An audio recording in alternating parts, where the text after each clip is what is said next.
अरे तुम छोड़ो तो ऊपर लो ना बस।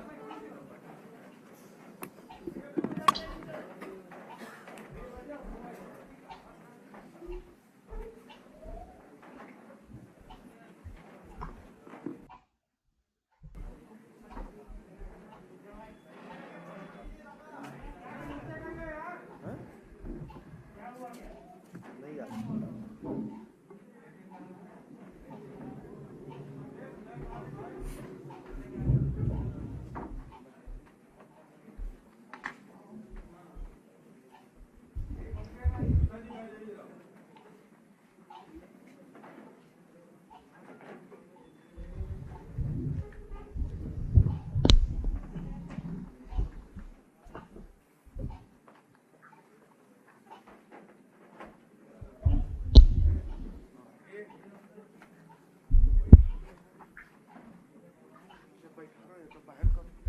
मीडिया बंधुओं,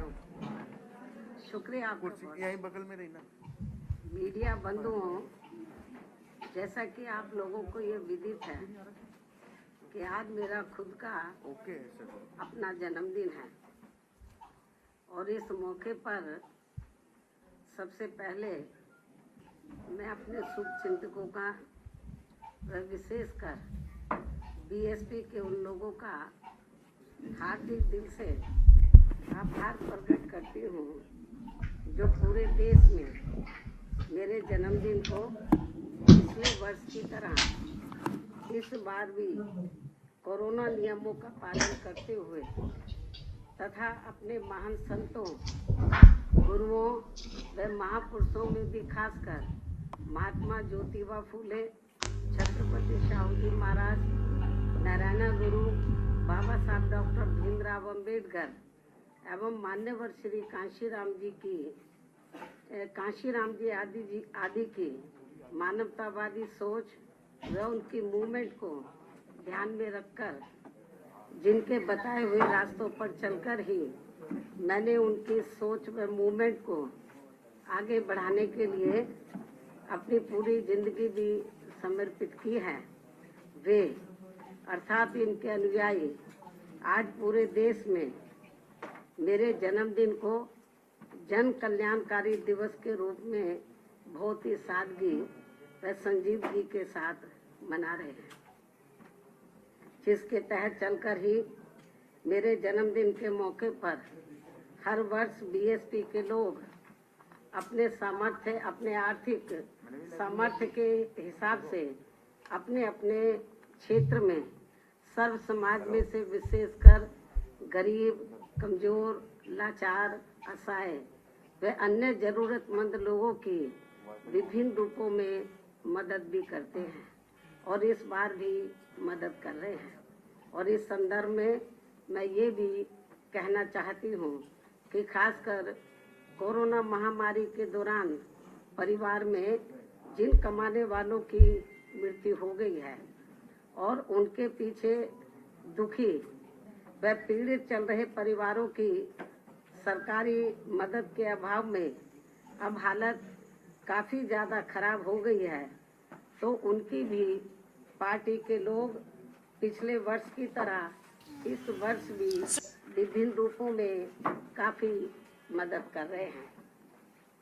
लेकिन इस मामले में दुख की बात यह है कि इस समय यूपी, उत्तराखंड व पंजाब आदि राज्यों में विधानसभा के आम चुनाव घोषित होने तथा चुनाव आचार संहिता भी लगने की वजह से अब यहाँ पार्टी के लोग इन सभी की किसी भी रूप में इस बार मदद नहीं कर पा रहे हैं, जबकि ये बात सर्वविदित है कि हमारी पार्टी समाज में विशेषकर गरीब, कमजोर, असहाय व अन्य उपेक्षित वर्गों के हित एवं कल्याण के लिए हमेशा अति गंभीर, संवेदनशील, ईमानदार व संघर्षरत रहती है, जिसके मुताबिक चलकर ही बीएसपी ने यूपी में 4 बार अपने नेतृत्व में यहाँ सरकार भी चलाई है। और इस दौरान हमारी पार्टी की सरकार ने मेरे जन्मदिन के मौके पर भी ऐसे लोगों के हित व कल्याण के लिए अनेकों जनहित की नई योजनाएं भी प्रारंभ की हैं, जिनसे इन्हें काफी ज्यादा लाभ पहुंचा है। लेकिन ये सब यहाँ जातिवादी, संकीर्ण, सांप्रदायिक व पूंजीवादी मानसिकता रखने वाली सभी विरोधी पार्टियों को अच्छा नहीं लगा है और फिर इन्होंने यहाँ बीएसपी के विरुद्ध अंदर एक होकर व किस्म के साम दाम दंड भेद आदि हथकंडे इस्तेमाल करके हमारी पार्टी को सत्ता में आने से रोका है, जिससे अब प्रदेश की जनता काफी हद तक समझ चुकी है, जिनसे मैं भी उन्हें ये विश्वास दिलाना चाहती हूँ कि इस बार सत्ता में आने के बाद हमारी पार्टी अपने पूर्व के रहे शासन काल की तरह ही फिर से यहाँ हर मामले में व हर स्तर पर अपनी सर्वजन हिताय व सर्वजन सुखाय की नीतियों पर आधारित ही सरकार चलाएगी। और इस संबंध में यहाँ मैं ये भी कहना चाहूँगी कि मैंने कुछ महीने पूर्व दिनांक 7 सितंबर को बीएसपी के प्रबुद्ध वर्ग के हुए सम्मेलन में इनकी सुरक्षा, सम्मान व तरक्की आदि को लेकर तथा इसके बाद 9 अक्टूबर सन 2021 को बीएसपी के जन्मदाता एवं संस्थापक मान्यवर श्री कांशीराम जी की पुण्यतिथि के मौके पर भी लाखों की संख्या में लखनऊ में आए हुए लोगों को संबोधित करते हुए प्रदेश की बिगड़ी हुई कानून व्यवस्था को सुधारने तथा यहाँ दलितों, आदिवासियों, पिछड़े वर्गों,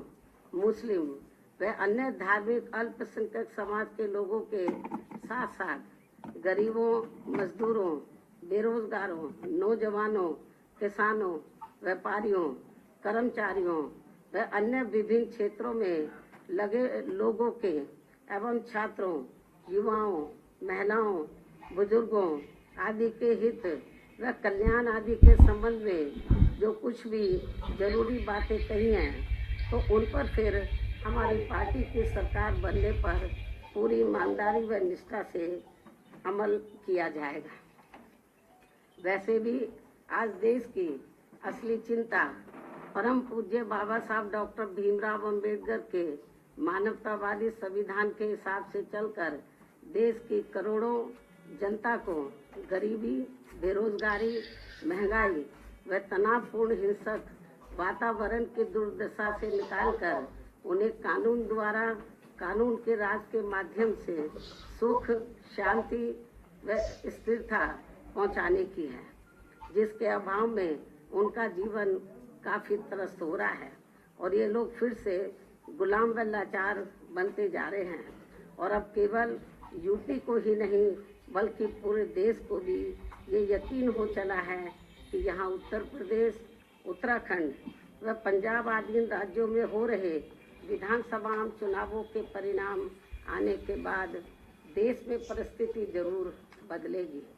और आम जनहित में कुछ जरूर बेहतर होगा। इस प्रकार काफी लंबी प्रतीक्षा के बाद अब नया साल सन 2022 यहाँ उम्मीदों की ऐसी नई किरण लेकर आ रहा है, जिससे आम जनहित का भला होने की काफी प्रबल उम्मीद भी है। इस विश्वास के साथ ही अब मैं हर वर्ष की तरह इस वर्ष भी अपने जन्मदिन के शुभ अवसर पर मेरे खुद के द्वारा लिखित पुस्तक मेरे संघर्षमय जीवन एवं बीएसपी मूवमेंट का सफरनामा का हिंदी व अंग्रेजी संस्करण का भी जो मुख्य तौर पर एक वर्ष के दौरान का पार्टी व मूवमेंट के कार्यकलापों व संगठनों लाइव देख रहे सभी दर्शकों से मेरा अनुरोध है, इस वीडियो को ज़्यादा से ज़्यादा लाइक करें तथा अपने साथियों के साथ शेयर करें ताकि मायावती जी की बात हर एक तक पहुंच सके। धन्यवाद। के लिए भी काफी प्रेरणादायक साबित होगी, ताकि मान्यवर श्री कांशीराम जी के नेतृत्व में उनकी त्याग तपस्या व कठोर मेहनत से बनी बीएसपी की अम्बेडकरवादी व मानवतावादी मूवमेंट हमेशा आगे ही बढ़ती रहे और फिर उनकी ये मूवमेंट कभी भी आगे न रुके। और अब मैं इस प्रेरणादायक पुस्तक का विमोचन करूं, लेकिन इससे पहले आज मैं अपने जन्मदिन के मौके पर खासकर यूपी,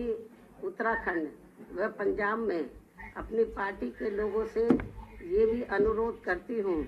कि पार्टी के जो लोग यहाँ चुनाव आचार संहिता लगने की वजह से इस बार मेरा जन्मदिन अपने अपने घरों में ही रहकर मना रहे हैं, वे कोरोना नियमों व चुनाव आचार संहिता का भी पालन करते हुए अपनी पार्टी के उम्मीदवारों को जिताने के लिए रात दिन खूब मेहनत करें और उन्हें भारी वोटों के अंतर से भी जरूर जिताएं। और यदि ऐसा हो जाता है और यहाँ सन 2007 की तरह फिर से बीएसपी की अकेले ही अपनी पूर्ण बहुमत की सरकार बन जाती है, तो फिर यही इस बार मेरे जन्मदिन के लिए इनका ये खास व अत्यंत कीमती तोहफा भी होगा। लेकिन मुझे ये तोहफा देने के लिए पार्टी के लोगों को वोट पड़ने तक यहाँ यूपी, उत्तराखंड व पंजाब प्रदेश में भी विरोधी पार्टियों के सभी साम, दाम, दंड भेद आदि हथकंडों से जरूर सावधान रहना है। जैसे अब इस चुनाव में खासकर जातिवादी व बीएसपी विरोधी मीडिया को बीएसपी की मुखिया के विरुद्ध कुछ खास मुद्दे बोलने के लिए नहीं मिल रहे हैं, तो अब ये लोग आए दिन मेरे चुनाव न लड़ने को भी लेकर जानबूझकर षड्यंत्र के तहत इसे भी आए दिन उछालते रहते हैं और इसकी आड़ में जनता को मेरे बारे में ऐसा इम्प्रेशन भी देते हैं जैसे मैंने कभी कोई चुनाव ही नहीं लड़ा है, जबकि इनको ये मालूम होना चाहिए कि मैंने 4 बार लोकसभा की व 3 बार राज्यसभा की भी राज्यसभा, जबकि मैं 4 बार लोकसभा की और 3 बार राज्यसभा की भी सांसद रह चुकी हूँ, सदस्य रह चुकी हूँ। इसके अलावा 2 बार यूपी विधानसभा में व 2 बार यूपी विधान परिषद की भी सदस्य रह चुकी हूँ। और इस संबंध में यहाँ मैं ये भी कहना चाहती हूँ कि जब तक बीएसपी के जन्मदाता एवं संस्थापक मान्यवर श्री कांशीराम जी स्वास्थ्य के मामले में ठीक हालत में चलते रहे, तो तब तक वे सभी चुनावों को काफ़ी हद तक खुद ही संभाल लेते थे और उस समय में अधिकांश चुनाव लड़ती थी और ज़्यादातर चुनाव जीतकर भी आती थी। लेकिन इनके काफ़ी लंबे अरसे तक बीमार रहने व उनके देहांत होने के बाद फिर पार्टी की मेरे कंधों के ऊपर पूरी जिम्मेवारी आ गई। तो ऐसे में मैंने अपनी पार्टी व मूवमेंट के हित में सीधा चुनाव लड़ने की बजाय फिर पार्टी के उम्मीदवारों को ही जिताना जरूरी समझा है। और वैसे भी हमारे कानून में ये व्यवस्था बनी है कि बिना लोकसभा का सीधा चुनाव लड़े भी राज्यसभा में जाकर कोई भी योग्य व्यक्ति देश का प्रधानमंत्री व केंद्रीय मंत्री आदि भी बन सकता है तथा इसी प्रकार विधान परिषद में भी जाकर कोई भी योग्य व्यक्ति किसी भी स्टेट का मुख्यमंत्री आदि भी बन सकता है जहां पर विधान परिषद की व्यवस्था है। इसलिए यूपी में बीएसपी की सरकार बनने पर मैं पार्टी व मूवमेंट के हित में सीधा चुनाव न लड़के व अप्रत्यक्ष रूप से चुनाव जीतकर भी यूपी प्रदेश की बागडोर संभाल सकती हूँ, जिसकी इस समय काफ़ी सख्त ज़रूरत भी है। इसके अलावा खिसियानी बिल्ली खंबा नोचे की तरह विरोधी पार्टियां व जातिवादी मीडिया भी मेरे क्षेत्र में ना जाने को भी लेकर आए दिन किस्म किस्म की तथ्यहीन व बेबुनियादी बातें करते रहते हैं, जिसका जवाब मैं 1 जनवरी को मीडिया को भी दे चुकी हूँ। उसे मैं फिर से दोहराना नहीं चाहती हूँ। वैसे भी मुझे पूरा भरोसा है कि इस बार चुनाव में बीएसपी सन 2007 की तरह फिर से यूपी की सत्ता में जरूर वापस लौटेगी और तब फिर पूर्व की तरह। सभी लाइव देख रहे मेरे दर्शकों से अनुरोध है, प्लीज़ इस वीडियो को ज़्यादा से ज़्यादा लाइक करें तथा इस वीडियो को ज़्यादा से ज़्यादा शेयर करें। इतना ही नहीं बल्कि अब यहाँ आकाश आनंद को भी चुनाव लड़ने या ना लड़ने की भी बातें करते रहते हैं, जबकि अभी वह राजनीति में धीरे धीरे अपने आप को काफ़ी तैयार व परिपक्व भी कर रहा है और इसके साथ ही मेरे चुनावी राज्यों में ज़्यादा व्यस्त होने की वजह से अब वह मेरे दिशा निर्देशन में उन राज्यों में जहां चुनाव नहीं हो रहे हैं वहां पार्टी के जनाधार को भी बढ़ाने में पूरे जी जान से लगा है और फिर उचित समय पर ही इनको व पार्टी के अन्य नौजवानों को भी सीधा व अप्रत्यक्ष रूप में चुनाव लड़ने का भी मौका जरूर दिया जाएगा, जो ये सभी मेरे बीएसपी परिवार के ही लोग हैं। लेकिन इसे भी मेरे से सीधा जोड़ लिया जाता है, जबकि मीडिया व पूरे जगत को ये मालूम है कि मेरा अपना खुद का कोई निजी परिवार नहीं है, बल्कि मेरा पूरे देश में केवल गरीब, दलित, शोषित, पिछड़ा व उपेक्षित समाज ही मेरा ये बहुत बड़ा परिवार, बहुत बड़ा व विशाल परिवार है। और इस परिवार में आकाश आनंद की तरह पूरे देश में करोड़ों भाइयों के लड़के व लड़कियां भी मेरे भतीजे व भतीजियां हैं,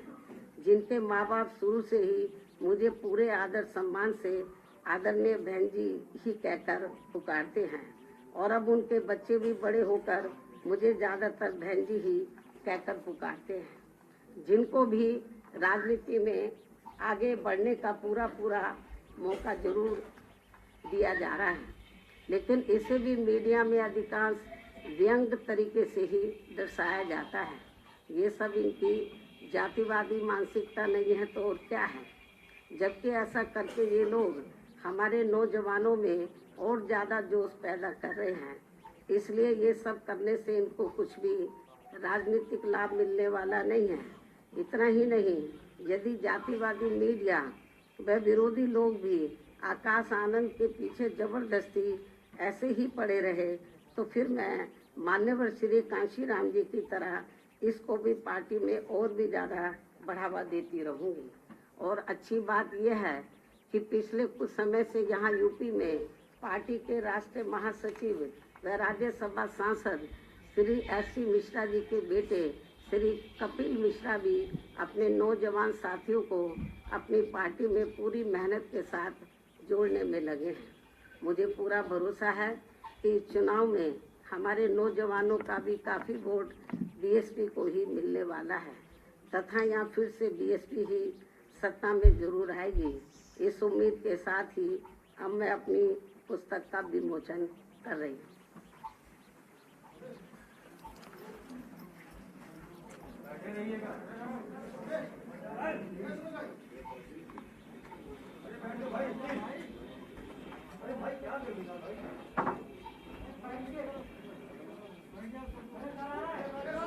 सभी लोगों से मेरा अनुरोध है, चैनल को सब्सक्राइब करें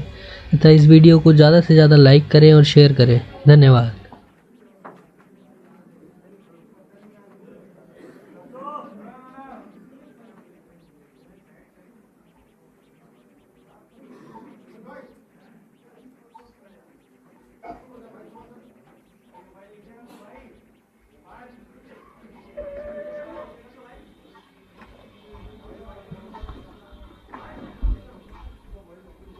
भाई थोड़ा साइड में कर, मोबाइल नीचे कर लो भाई।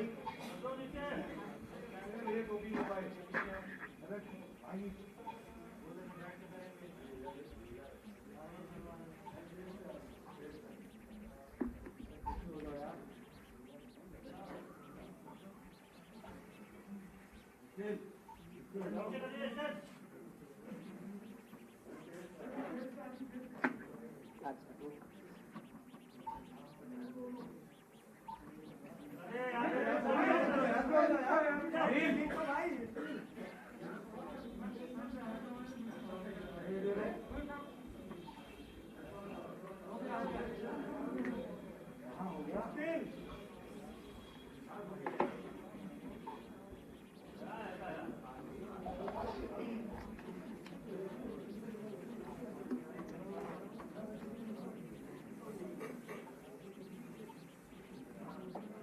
अब मैं अपनी किताब के विमोचन करने के साथ साथ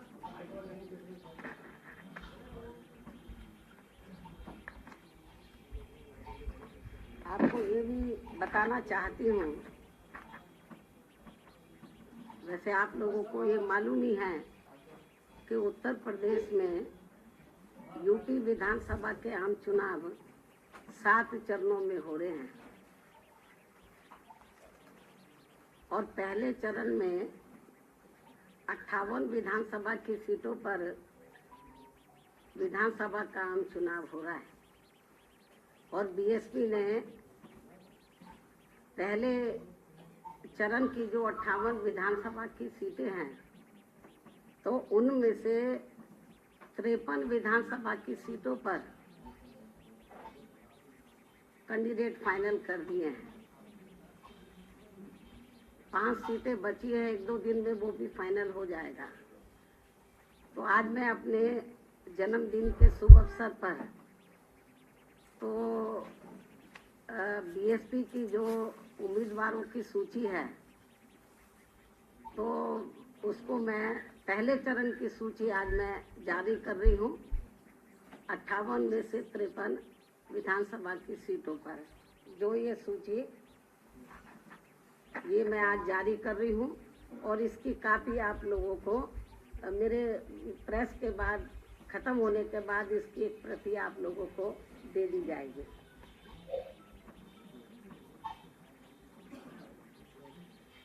और अब मैं अंत में सभी मीडिया बंधुओं से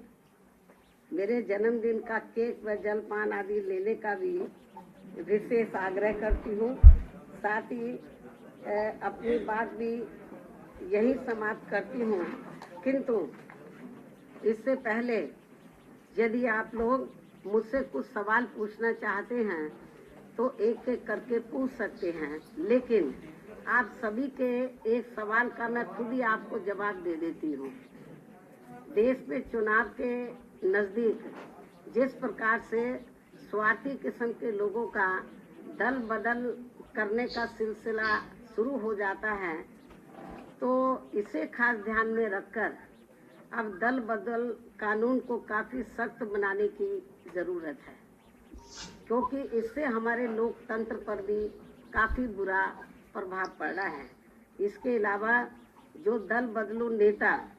व सपा के साथ सपा के साथ गठबंधन करके चुनाव लड़ने वाली पार्टियां ये कह रही हैं कि ये पार्टी यानी कि Samajwadi party SC, ST, OBC और MC यानी कि माइनॉरिटीज कम्युनिटीज वर्गों के हितों की व इनके संतों, गुरुओं व महापुरुषों आदि को भी सम्मान करने वाली पार्टी है। तो इसमें रत्ती भर भी सच्चाई नहीं है।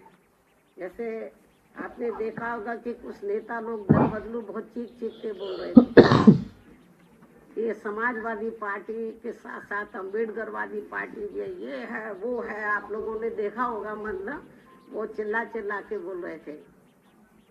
लेकिन जो ये कह रहे थे कि ये पार्टी समाजवादी पार्टी जो है ये समाजवादी के साथ साथ अम्बेडकरवादी भी है, SC, ST, OBC और विशेषकर माइनॉरिटीज के हितों की पार्टी है, लेकिन जिसमें रत्ती भर भी सच्चाई नहीं है। क्योंकि जिस समाजवादी पार्टी ने दलितों के सरकारी नौकरियों में पदोन्नति को लेकर लाए गए विधेयक को राज्यसभा में फाड़कर फेंक दिया था और इस विधेयक को पास नहीं होने दिया था, जो अभी तक भी लटका पड़ा है, तो ये भी इनको जानना चाहिए। तो ये कैसे दलित हितैषी पार्टी हो सकती है? साथ ही दलित समाज में जन्मे संतों, गुरुओं व महापुरुषों के नाम पर रखे गए जो कुछ जिलों के या जो कल्याणकारी योजनाएं हैं, जो भी हमने काम किए, तो उनका सपा ने हमेशा विरोध किया है। और इस संदर्भ में मैं आपको ये बताना चाहती हूँ, जब मेरी सरकार थी तो मेरी सरकार ने भदोई के नाम से नया जिला बनाया, आप लोगों को मालूम है। तो इसी पार्टी की सरकार ने, समाजवादी पार्टी की सरकार ने दलित समाज में जन्मे संत गुरु रविदास जी के नाम पर रखे गए नए भदोई जिले का नाम भी बदल दिया। ये पूर्वांचल के लोग अच्छे प्रकार से जानते हैं, और जिनको खास तौर से पूरा देश और यूपी में, खासकर पूरे यूपी में और पूर्वांचल में संत गुरु रविदास जी को बहुत आदर सम्मान देते हैं, उनकी बहुत कदर करते हैं, उनके बताए हुए रास्ते पर चलते हैं, उनकी वानियों पर अमल करते हैं। लेकिन दुख इस बात का है कि समाजवादी पार्टी की सरकार ने, मेरी सरकार ने इस भदोई के नाम से जो नया जिला बना, इसका नाम संत गुरु रविदास जी के नाम से रखा। लेकिन ये इतना दलित हितैषी है, इतना आदर सम्मान करता है कि सत्ता में आते ही उसने रविदास जी का जो नाम रखा था भदोई का, उसको बदल दिया। आप समझ सकते हैं। इतना ही नहीं, बल्कि इसी पार्टी ने अपने सत्ता में रहते हुए पिछड़े वर्ग में केवल अपने यादव समाज का ही अधिकांश ध्यान रखा है, बाकी पिछड़ी जातियों का नहीं। जबकि बीएसपी ने दलितों के साथ साथ यादव सहित सभी पिछड़ी जातियों का भी बराबर ध्यान रखा है, उनके विकास व उत्थान का। इसी प्रकार इस पार्टी ने अपनी हुकूमत के दौरान खूब दंगे भी कराकर हिंदू मुस्लिम भाईचारे को तोड़ा है। साथ ही चुनाव में भी खासकर मुसलमानों का तो इस पार्टी ने वोट तो जरूर लिया है, लेकिन टिकट व सरकार में भागीदारी देने के मामले में भी अधिकांश इनकी उपेक्षा ही की है। और इस बार भी सपा की जारी की गई पहली सूची में इनकी काफी उपेक्षा की गई है। मुस्लिम समाज की टिकट लाइव देख रहे सभी दर्शकों से मेरा अनुरोध है, द कवर को सब्सक्राइब करें तथा इस वीडियो को लाइक करें और ज़्यादा से ज़्यादा शेयर करें। धन्यवाद। मुस्लिम समाज को उचित भागीदारी दी है और सरकार बनने पर इनके जान माल व मजहब की भी पूरी हिफाजत है। साथ ही इनके विकास व उत्थान का भी विशेष ध्यान रखा है। इसके अलावा हमारी पार्टी की रही सरकार ने दलितों, आदिवासियों, पिछड़े वर्गों, अकलियतों के साथ साथ अपर कास्ट समाज के भी सभी वर्गों के हित व कल्याण का भी पूरा ध्यान रखा है। तो इसलिए तो दल बदलू लोग और खास तौर से जो छोटे छोटे दल जो सपा के साथ गठबंधन करके चुनाव लड़े हैं, तो जो इस किस्म की बातें कर रहे हैं कि सपा दलित हितैषी पार्टी है, ओबीसी की हितैषी पार्टी है, इनके संतों, गुरुओं और महापुरुषों का पूरा आदर सम्मान करके इसमें रत्ती भर भी सच्चाई नहीं है। इस सरकार ने जो धार्मिक अल्पसंख्यक समाज में से जो मुस्लिम समाज के लोग हैं, तो उनके ना हितों का ध्यान रखा और ना टिकट बंटवारे के मामले में और ना ही सरकार में भागीदारी देने के मामले में इनके हितों का ध्यान रखा है। तो ये सब आप लोगों को मालूम है। आप ये सवाल पूछते तो मैंने पहले ही टुकड़ों में पूछते, मैंने पूरा इसका जवाब आप लोगों को दे दिया। अब आप पूछिए, एक एक करके पूछो।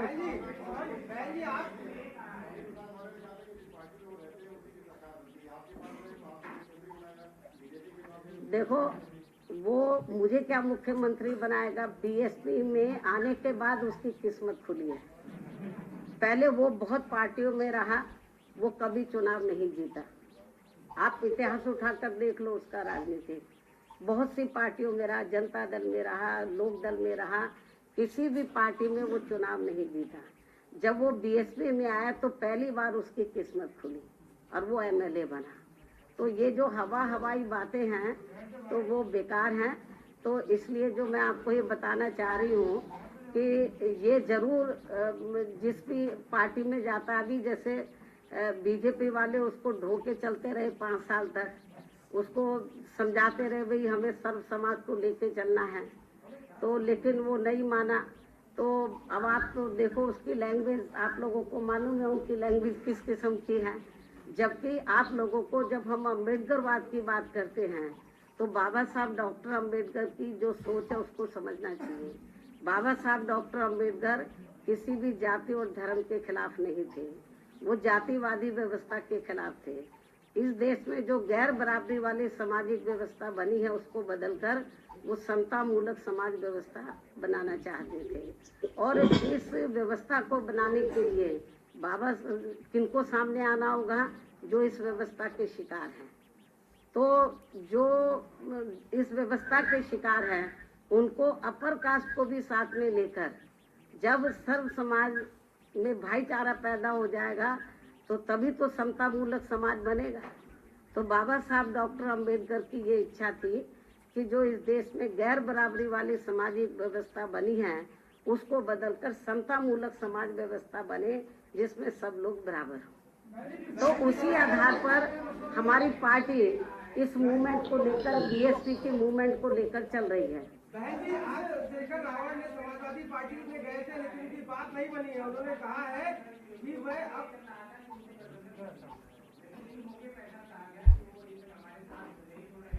लाइव देख रहे सभी दर्शकों से मेरा अनुरोध है द कवर को सब्सक्राइब करें, तो इस वीडियो को लाइक करें और ज़्यादा से ज़्यादा शेयर करें। धन्यवाद। बताना चाह रही हूँ, हमारी पार्टी किसी भी पार्टी के साथ कोई गठबंधन नहीं कर रही है। हमारी पार्टी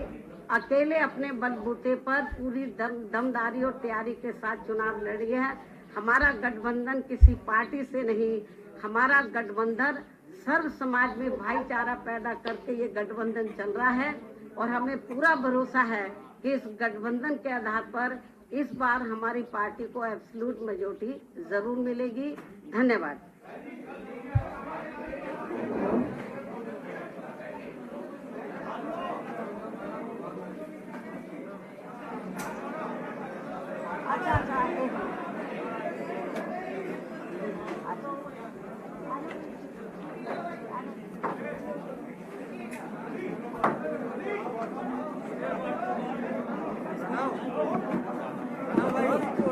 बहुत ज्यादा